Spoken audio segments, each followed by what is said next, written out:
तो मेरा नमस्कार, आभार एवं प्यार। मैं सीधा अपने विषय पर आता हूं। आपसी संबंध कैसे सुधारें, कैसे संवारें। हम सदा से चाहते हैं हमारे संबंध सभी से अच्छे हों। हम चाहते हैं कि हमारे बच्चों से हमारे संबंध बहुत अच्छे हों।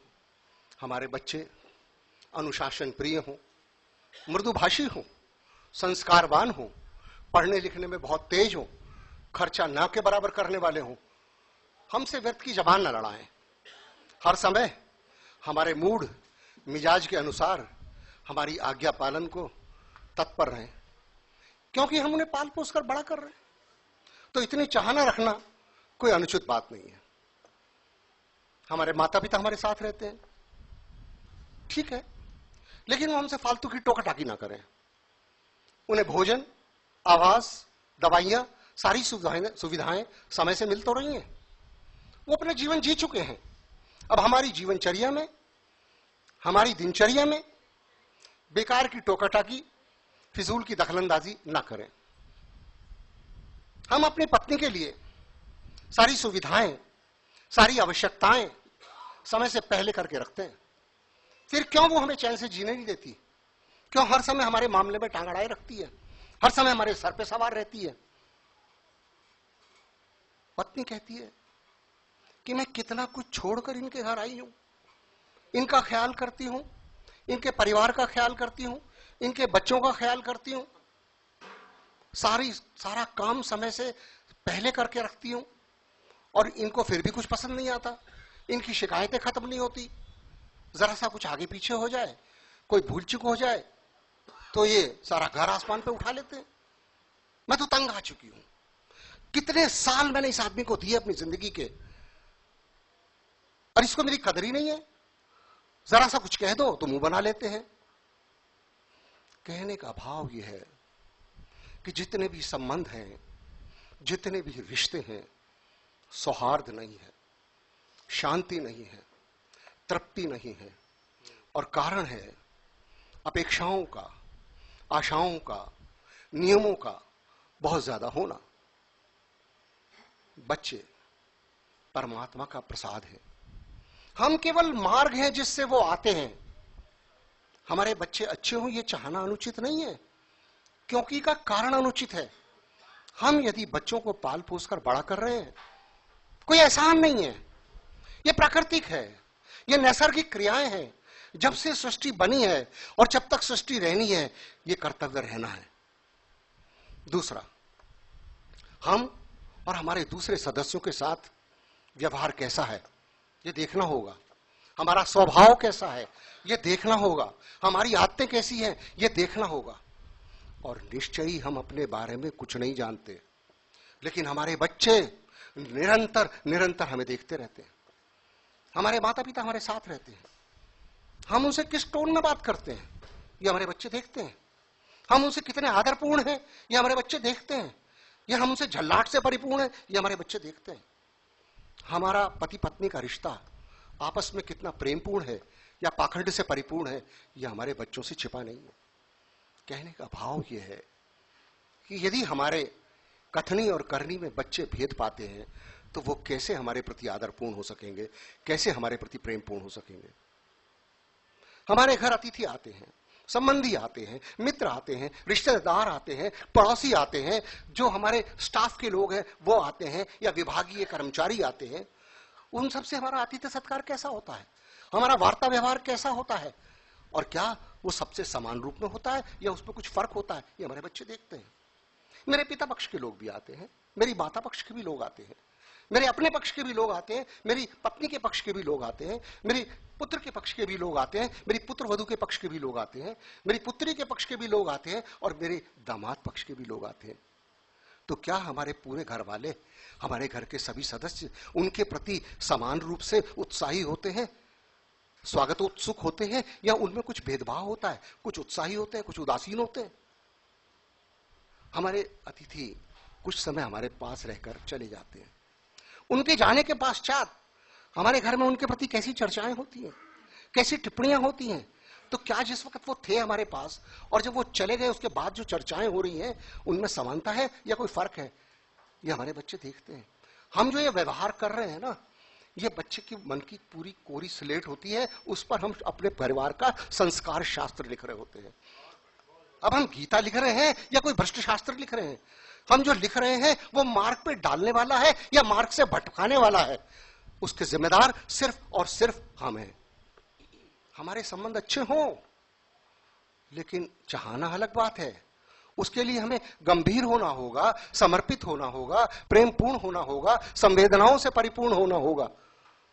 और ये तो तभी हो सकता है जब हम भीतर से विकसित हों, जब हमारा आंतरिक गुणों का विकास हुआ हो। और शायद ही कोई प्रबुद्ध जन हो जो स्वयं के आंतरिक गुणों का विकास न चाहता हो। लेकिन हमारे रास्ते गलत हैं। हमने सदा से भय को आधार बनाकर जीवन को जीने की चेष्टा की है और यहीं से हमने गलत राह पकड़ ली है। हमारी समाज की, घर की, राज्य की, राष्ट्र की, विश्व की सारी व्यवस्थाएं भय पर आधारित हैं, भय से प्रेरित हैं।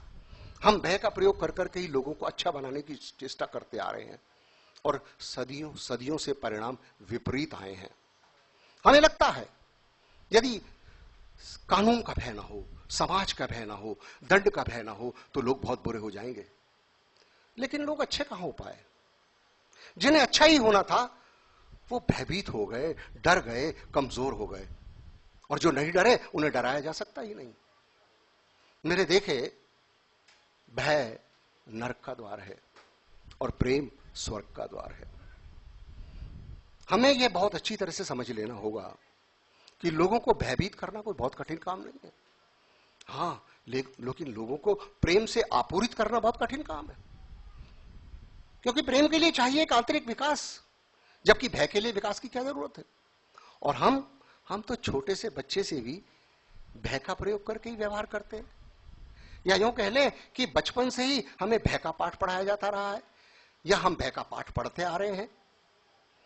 प्रायः माता पिता या अन्य जब बच्चों को डांट टपट करते हैं, दंडित करते हैं, तो वो ये तर्क देते हैं, भाई ऐसा करना बहुत जरूरी था, बच्चे बिगड़ रहे हैं, उन्हें अनुशासन सिखाना है। मेरा कहना यह है कि हमें अपने व्यवहार की उचितता के निर्धारण के लिए स्वयं को कसौटी पर कसना होगा। जिस समय विशेष में हम बच्चों को दंडित कर रहे हैं, डांट डपट कर रहे हैं, उस समय विशेष में हमारी मनस्थिति क्या है? क्या हम क्रोधपूर्ण हैं या क्या हम करुणापूर्ण हैं? बस इसका उत्तर ही हमारे व्यवहार की उचितता का निर्धारण कर देगा। जब तक हम प्रेमपूर्ण नहीं होंगे, हमसे व्यवहार उचित नहीं हो सकेगा। और प्रेम कहां सीख पाते हैं लोग? अंत तक लोग प्रेम नहीं सीख पाते और बिना प्रेम सीखे ही विदा हो जाते हैं। प्राय माता पिता ये भी तर्क देते हैं जब वो बच्चों को डांट डपट कर रहे होते हैं, सुनो जी, मैं इस बच्चे की मां हूं या मैं इस बच्चे का बाप हूं, मैं कोई शत्रु नहीं हूं, मैं तो अपने बच्चे का भला ही चाहूंगा, मुझसे ज्यादा भला कौन चाह सकता है। झूठी है ये बात, गलत है ये बात, गलत है तर्क। जिस समय विशेष में बच्चे को डांट डपट की जा रही होती है, उस समय विशेष में सिर्फ और सिर्फ क्रोध होता है। न तो मां मां होती है और ना पिता पिता होता है, होता तो बस क्रोध ही है। और क्रोध क्रूरता लाता है और यहां से अंधी अंतहीन अंधेरी गुफा शुरू होती है। मेरा कहना यह है कि थोड़ा सा डांटना या थोड़ा सा क्रोध दिखलाना, मेरी बातों को जरा ध्यान से समझने का प्रयास करें। मैं कह रहा हूं क्रोध दिखलाना, क्रोध करना नहीं। क्रोध का केवल अभिनय करना है। वो बच्चे में अनुशासन और सुधारने की प्रक्रिया को जन्म देता है। लेकिन अपने आप को क्रोध की गोद में छोड़ देना, उन्माद में चले जाना है। मेरा विनम्र निवेदन है कि क्रोध को हम संचालित करें, न कि क्रोध हमें संचालित करे। हम क्रोध का उपयोग कर लें, न कि स्वयं को क्रोध की गोद में छोड़ दें। हम बच्चे से अच्छा काम करवाना चाहते हैं, क्या करते हैं? यही ना, उसे डांटे डपटे दंडित करें, भयभीत कर दें या फिर उसे तरह तरह के लालच दें। लेकिन दोनों ही रास्ते शुभ परिणाम नहीं लाते। या तो बच्चा भयभीत हो जाएगा, कमजोर हो जाएगा, या तो फिर पक्का रिश्वतखोर हो जाएगा।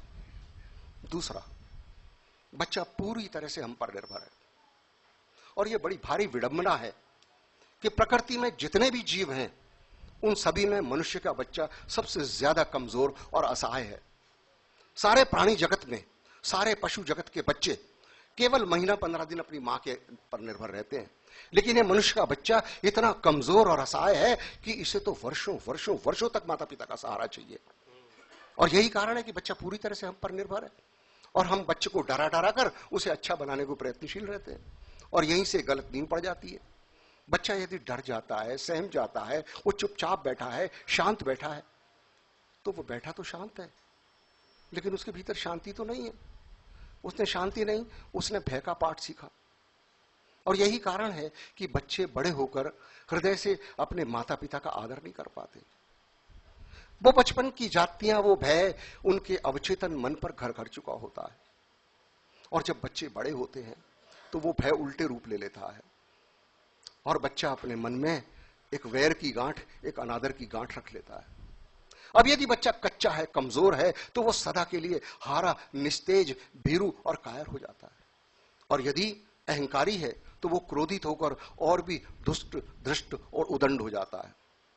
अब यदि इस क्रूरता भरे व्यवहार के बारे में माता पिता अपने मन में सोचें, आत्ममंथन करें, तो उन्हें कुछ अपनी भूल दिखाई पड़ सकती है, पर वो ऐसा करते ही नहीं तो उन्हें समझ ही नहीं आता।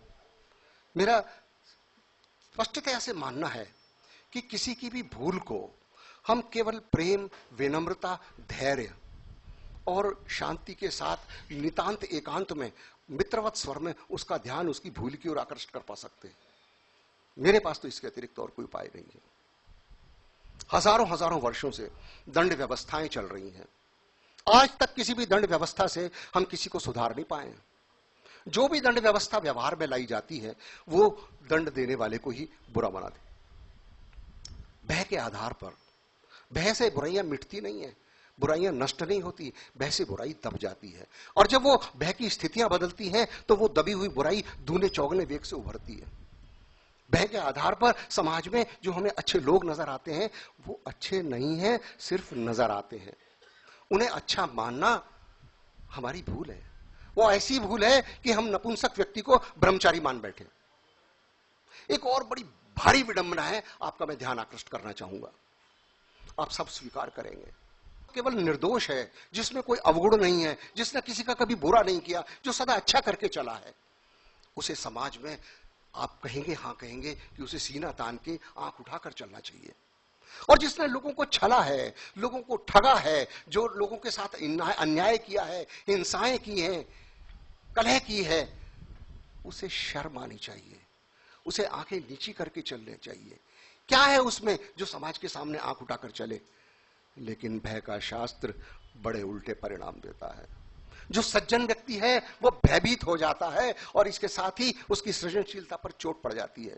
और जो बुरा व्यक्ति है, जो हिंसक व्यक्ति है, जो गुंडा व्यक्ति है, वो और भी अहंकारी होकर, और भी निर्लज्ज होकर, छाती चौड़ी करके और तड़ी मार के निकलता है। मेरा ये स्पष्टतया से मानना है कि बहुत हल्का भय अनुशासन लाता है, लेकिन वो भय जिसमें दुर्दांत क्रूरता छिपी है बड़े भयानक परिणाम लाता है। प्रेम का शास्त्र इसके बिल्कुल उलट है। प्रेम अभय करता है। प्रेम में डूबा व्यक्ति अभय को प्राप्त होता है। प्रेम व्यक्ति के जीवन में शुभ का संचार करता है। एक मां यदि अपने बेटे को प्रेम करती है तो उस प्रेम की भावना के कारण मां के हृदय में, बेटे के हृदय में मां के प्रति आदर उमड़ता है और उस आदर की भावना के कारण बेटा चुप बैठता है, शांत बैठता है। एक पिता यदि अपने बेटे को प्रेम करता है तो उस प्रेम की भावना के कारण बेटे के मन में पिता के प्रति एक लगाव पैदा होता है और उस प्रेम की भावना के कारण ही बेटा फिर स्वयं ही बुराई से दूर रहना चाहने लगता है कि कहीं मेरे किसी अनुचित कृत्य से मेरे पिता के सम्मान को चोट न पहुंचे। यदि पिता की भाषा में सौम्यता हो, विनम्रता हो, प्रेम हो, काव्य हो, तो फिर बेटे के मुख से पिता के सम्मुख गाली निकलना बहुत कठिन हो जाता है। यह प्रेम की भावना है जिसे पिता के प्रेम ने ही ऊपर उठाया है। वो फिर गाली देकर पिता की नजरों में नीचे नहीं गिरना चाहता। अच्छा, जो बाप बेटे के रिश्ते में सही है वही दूसरे आयामों में भी सही है। पति पत्नी के रिश्ते में भी सही है, शिक्षक विद्यार्थी के रिश्ते में भी सही है, सभी रिश्तों में वही सही है। जहां जहां भी किसी को चलाना होता है, किसी को मार्ग पकड़ाना होता है, किसी को कोई दिशा देनी होती है, वहां वहां वही कठिनाई सामने आती है। मनुष्य के व्यवहार में, मनुष्य की व्यवस्था में स्वतंत्रता सूत्र है। जितने ज्यादा नियम होंगे उतनी ज्यादा अराजकता होगी, और जितने कम नियम होंगे उतनी व्यवस्था होगी। दो मनुष्यों के बीच के अंतर संबंध स्वतंत्रता पर आधारित होने चाहिए, शासन पर नहीं। और मजा यह है, जितना हम दूसरे व्यक्ति को स्वतंत्र करते हैं उतना वो हमारी बात मानने को राजी हो जाता है। हमें कुछ कहना हो तो ऐसे कि उसे लगे कि जो वो कुछ हमारे लिए करने जा रहा है, जो हमसे कहने जा रहा है, ये उसकी अपनी चॉइस है, अपना निर्णय है, अपनी पसंद है। हम जो कुछ कहें उसे सुझाव लगे, आदेश नहीं। अमेरिका के अरबपति उद्योगपति एंड्रू कार्नेगी जब जीवन के अंतिम छोर पर अस्पताल में भर्ती थे, तो वहां उनसे एक पत्रकार ने पूछा कि आप देश के सबसे बड़े सफलतम उद्योगपतियों में से एक हैं, आप मुझे बताएंगे कि आपके जीवन की सफलता का राज क्या है? एंड्रू कार्नेगी ने कहा, हाँ, अब तो मैं बता सकता हूं, अब तो मेरी यात्रा ही पूरी होने को है, अब तो मैं विदा लेने वाला हूं। मेरे जीवन की सफलता का राज यह है कि मैं अपने से ज्यादा बुद्धिमान लोगों से काम लेना जानता हूं और लेता रहा हूं। मैं अपने स्टाफ को एकत्रित कर लिया करता था, और जो मेरी संस्थान की समस्याएं होती थी, चैलेंजेस होते थे, मिशंस होते थे, टारगेट्स होते थे, मैं उनके सामने रख देता था कि हमें इन्हें सुलझाना है, हमें इन्हें अचीव करना है, आप मुझे अपने सुझाव दीजिए। आपके सुझाव संस्थान के लिए मूल्यवान होते हैं, संस्थान आपके सुझावों का सम्मान करता है, और वो बड़े उत्साही होकर सुझाव तैयार करते थे। और जो मैंने अपने मन में पहले से सुझाव सोचे होते थे, वो जो सुझाव देते थे, उनमें उन सुझावों से जो निकटतम अनुकूल पड़ते थे, मैं उन्हें चुन लेता था और कहता था ये सुझाव मुझे अनुकूल लग रहे हैं, इनमें से थोड़ी फेरबदल करके हम स्वीकार कर लेते। वो बड़े उत्साहित हो जाते थे, बड़े प्रसन्न हो जाते थे, सम्मानित महसूस करते थे। दूसरे को आदेश भी देना हो तो इस तरह से कि वो उसे सुझाव से ज्यादा ना लगे। आदेश मानने में मजबूरी का एहसास आता है, और मजबूरी में कई बार बगावती तेवर उठ सकते हैं, जबकि सुझाव में कोई मजबूरी नहीं है। जहां भी निषेध होता है, तोड़ देने का मन करता है, और हमारी जीवन व्यवस्था निषेधात्मक और नकारात्मक हो जाती है। ईसाइयत में, यहूदी धर्म में 10 निषेधाज्ञाओं नामक एक ग्रंथ है, 10 कमांडमेंट्स। ये मत करो, वो मत करो, चोरी मत करो, किसी की पराई स्त्री को कुदृष्टि से मत देखो, किसी के धोखा मत दो, किसी के साथ बेईमानी मत करो। और हमारे उपनिषदों में एक भी निषेधाज्ञा नहीं है। जिन्होंने हमारे उपनिषद लिखे वो बुद्धिमान लोग थे। उपनिषद ये नहीं कहता चोरी मत करो, उपनिषद कहता है दान दो, बांटो, जीवन का सार है बांटना। उपनिषद ये नहीं कहता कि पराई स्त्री को कुदृष्टि से मत देखो, उपनिषद कहता है ब्रह्मचर्य अर्जित करो, ब्रह्मचर्य में बल है। उपनिषद ये नहीं कहता किसी को धोखा मत दो, उपनिषद कहता है विश्वास स्थापित करो, विश्वसनीय बनो। उपनिषद ये नहीं कहता किसी के साथ बेईमानी मत करो, उपनिषद कहता है ईमानदारी अर्जित करो। बात वही है, जहां विधेय होता है वहां तोड़ने का मन नहीं करता। मानवीय व्यवस्था में नहीं, जितना कम से कम बीच में आए उतना अच्छा। अपने जीवन की व्यवस्था में हां को शामिल करो, नहीं तोड़ता है, हां जोड़ता है।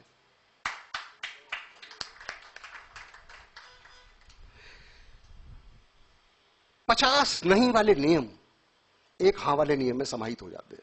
इतने ज्यादा नियमों की कोई आवश्यकता नहीं है। संत अगस्तीन के पास एक युवक गया, बोला मैं बड़ी श्रद्धा से आपके पास आया हूं, कृपया आप मुझे अपना शिष्य स्वीकार कर लें। मैं अपना जीवन सुधारने आया हूं, मैंने आपका बड़ा नाम सुना है, आपकी बड़ी ख्याति सुनी है। जीवन सुधारने संबंधी जो भी नियम है वो आप मुझे सारे समझा दें, मैं उन सारे नियमों की पालना करूंगा। जो जो साधनाएं आप बताएंगे वो सब मैं करूंगा, जो जो तपस्याएं आप बताएंगे वो सब मैं करूंगा, क्योंकि मुझे अपना जीवन सुधारना ही है। संत अगस्तीन ने 2 मिनट का मौन रखा और कहा, देखो अगर तुम नियमों की तरफ गए तो 1000 नियम भी थोड़े पड़ेंगे, मैं तुम्हें बस एक नियम देता हूं, कि तुम प्रेम करो और उसी से सब हो जाएगा।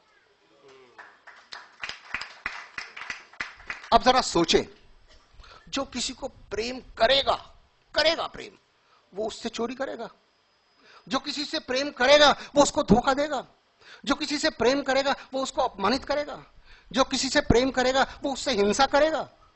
जो प्रेम करते हैं उनके जीवन में जितने कांटे होते हैं वो सब झड़ जाते हैं, क्योंकि प्रेम तो सिर्फ फूल खिलाना जानता है। जो प्रेम करेगा वो क्रोध, वैमनस्यता, प्रतिस्पर्धा, घृणा कैसे कर पाएगा? एक अकेला प्रेम सब संभाल लेता है।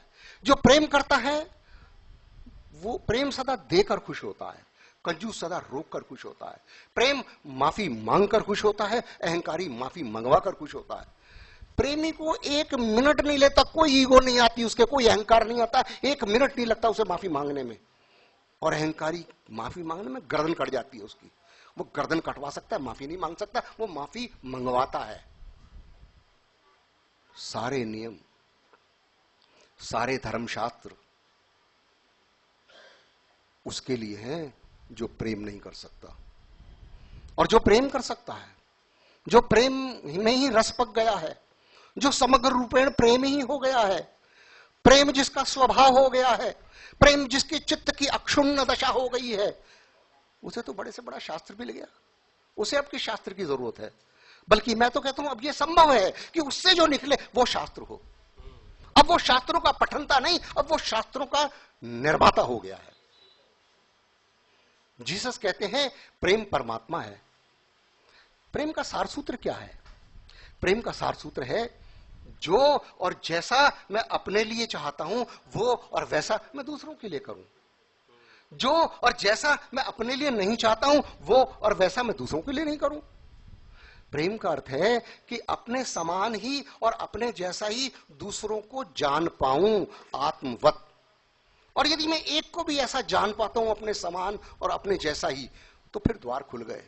फिर तो यह भी संभव है कि पूरे अस्तित्व के साथ में वो व्यवहार करने लगूं जो मैं स्वयं के लिए चाहता हूं।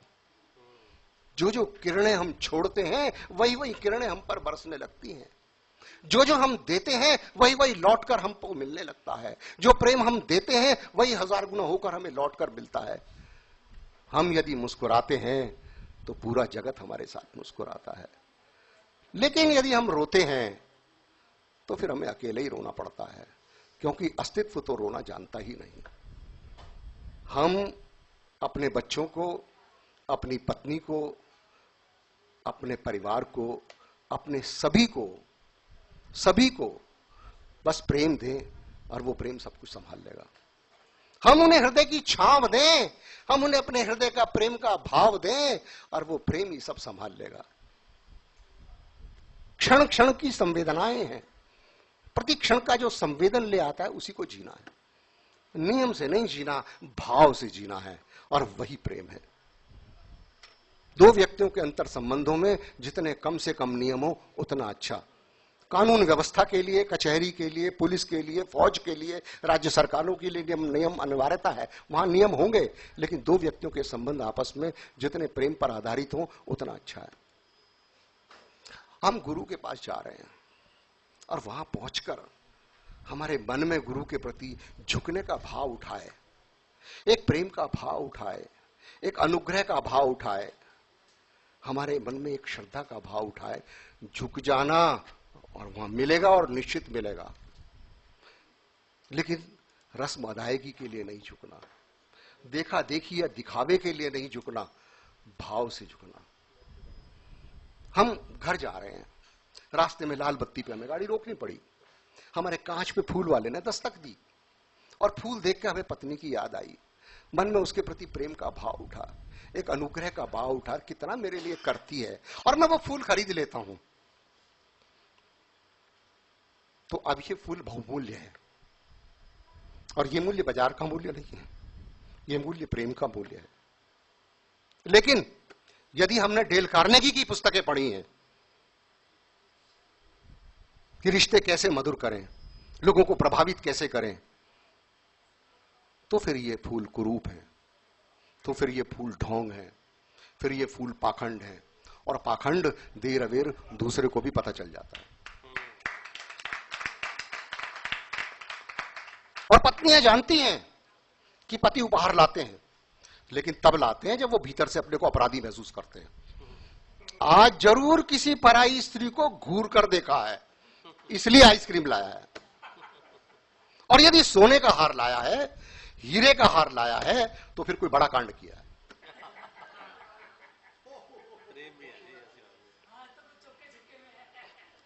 प्रेम में भी हार आते हैं।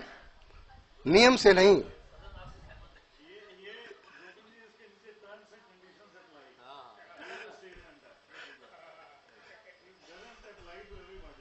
नियम से नहीं, दिखावे से नहीं, भाव से जियो। और वो भाव ही प्रेम है, और वही प्रेम मुक्त करता है। हम जिसे प्रेम करते हैं ना, हमें उसे मुक्त करना है, उसके स्वयं होने के लिए, उसकी निजता के लिए। हमें उस पर कब्जा नहीं जमाना है, हमें उसके ऊपर मालिकियत नहीं बिठानी है।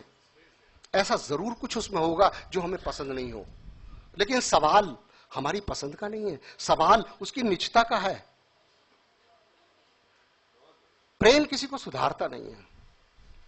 यह सुधारने का मनोविज्ञान ही बड़ा अटपटा और अहंकारी है। सुधारना का भाव ही अपमानजनक है।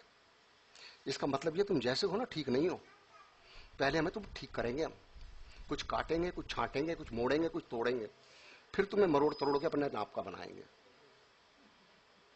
प्रेम का अर्थ है तुम जैसे हो सुंदर हो, दिव्य हो, मनोहर हो। मैंने सुना एक किट्टी पार्टी की आयोजिका अपनी सहेलियों से कह रही थी कि देखो मेरे जो पति है ना, मेरी भगवान से प्रार्थना है कि अगले 7 जन्म भी मुझे पति रूप में ही मिले। तो सारी सखियां बड़ी उत्साहित हो गई। उन्होंने कहा अच्छा बहना, तेरे पति इतने अच्छे हैं? कि ना बहना, ये बात ना है, हमने बड़ी मेहनत करी है, बड़ी कोशिश करी है, अपने लायक बनाया है। अब हर जन्म में हम बार बार ही मेहनत करें?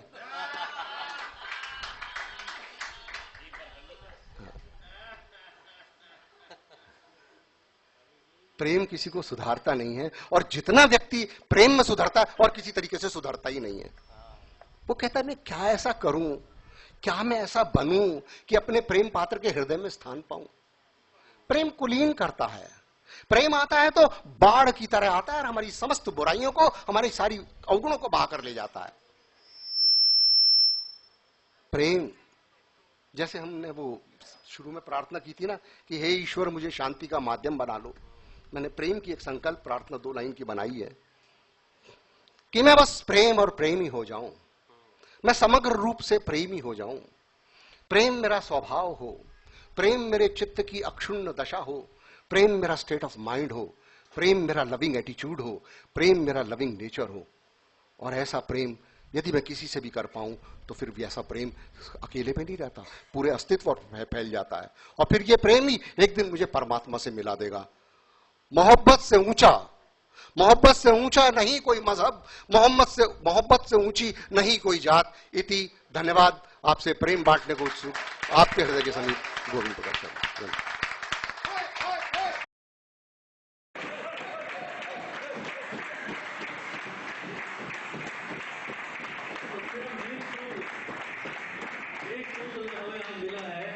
सारे संबंध का सिर्फ एक ही नींव है, प्रेम। पहले अपने से करो, फिर दूसरे से करो। उस दूसरे में आपके संबंधी है, रिश्तेदार है, आपके घर का सामान है, आपकी प्रकृति है, सारा जहान है।